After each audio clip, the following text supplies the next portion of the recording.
Good morning, teacher. My name is Carol, and today I'm going to talk about a serious cultural issue that is the loss of native languages because of globalization. And yes, this is a real problem in many countries, including mine, because young people are forgetting or never learning their ancestral languages, like in our case, we have Quechua, Aymara, and others, because modern life only promotes global languages like English or Spanish. In this presentation, I will explain the problem. I'm going to share my opinion and propose some ideas to help protect our cultural identity. I know globalization connects people across the world, and this is great, but it also creates a culture where only a few languages are used daily. In school, online, in music and movies, we listen English or well Spanish, but our native language are disappearing for that. In Peru, many young people no longer speak Quechua, and this is not something that we couldn't saw before because it's real. It's happening now. Even for example, my parents don't speak Quechua. They don't know Quechua. They only speak Spanish.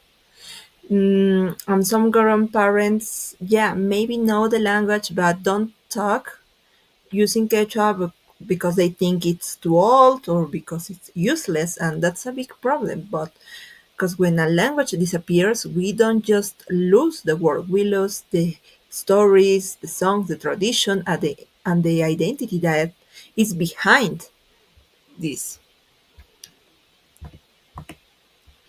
What's my point of view? In my opinion, I think this problem is very serious. This is not just a cultural issue, it's also a social one because language connects generations and communities.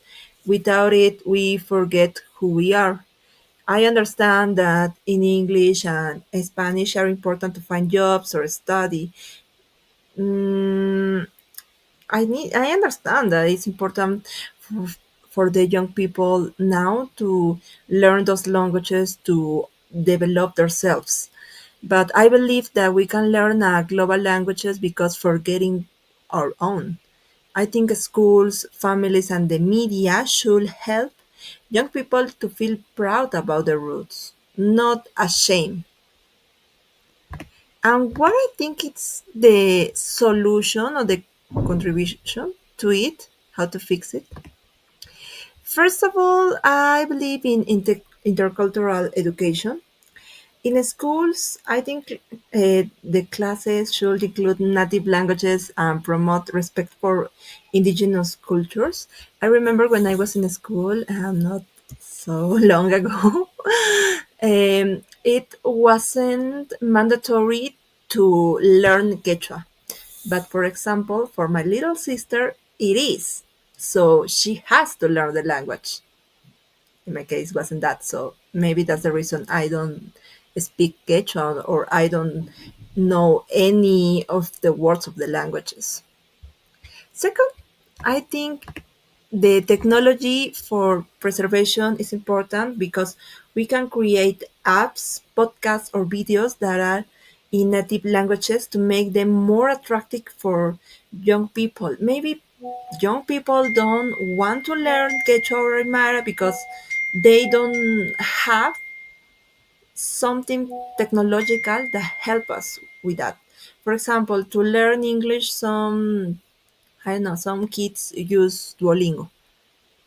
That's a solution to learn the language. We can use that to learn native languages. And the third solution, community projects. I believe that young people can work with elders to learn traditional stories, songs, and words. And I believe in that because young people are really willing to connect with the elderly and they can learn the traditions and share on the social media, and we are making a huge solution for the problem because we are solving many problems at once. This way, we can use globalization as a tool to protect our identity and not to erase it.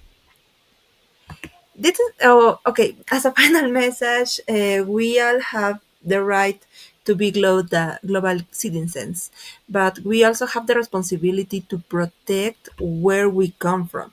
Let's be proud of our culture and let's make sure our languages and tradition live on. I live in Cusco, and I in this month in June I always see how people are, I don't know, celebrating our culture every day. We can't lose this type of things. And thank you.